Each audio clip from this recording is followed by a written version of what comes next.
It's Edith Childs. How you doing? I'm doing good. How are you? It was early in my campaign, and I wasn't doing that good. I had promised a state legislator from South Carolina that I'd go down to her district, Greenwood, which is a pretty small town. So we had to drive. It was a rainy day. I walk in and there are only about 20 people there.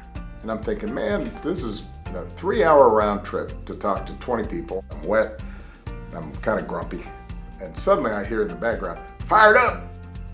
And everybody acts like this is normal and they all shout, fired up. And then after that, ready to go. And everybody says, ready to go. And I look back and I see this woman smiling who has been leading this chant. And it turns out her name is Edith Childs.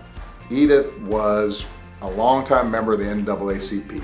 Fired Up, Ready to Go had been one of the chants, the cheers that the NAACP had used back in the day. I thought it was a hoot. And it turned out that Edith had the personality to go with it. Just her being there cheered me up. And as we walked away, I said to my team, I said, you know, I'm feeling kind of fired up. Are you? And they said, yeah. And I said, are you ready to go? Yeah.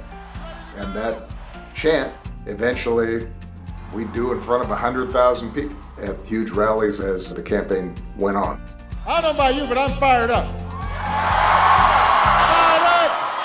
Ready to go! Edith, hit it! Fired up, Fired up! ready to go. Ready to go! Edith Childs shows you what one voice can do. One voice can change a room. And if it can change a room, it can change a city. And if it can change a city, it can change a state. And if it can change a state, it can change a nation. And if it can change a nation, it can change the world. I stayed in touch with Edith. Once I was elected, I had the opportunity to bring her to the White House. And you know, I think more than anything what it represented was a core belief that I had then and continue to have now, that leadership and power and inspiration can come from anywhere. It just has to do with spirit, and nobody embodied that better than Edith.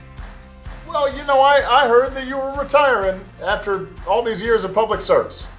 I'm still busy out in the community doing what I do.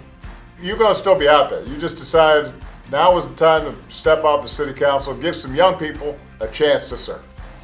Exactly. What advice have you been giving young people as they do public service that I can pass on to the young people that we're working with at the foundation? Just be themselves. Just be themselves. Don't try to imitate anyone. Just be themselves. And if you be yourself, then you'll do fine. That's what I've done all my life. What you see is what you get. I think that's good advice.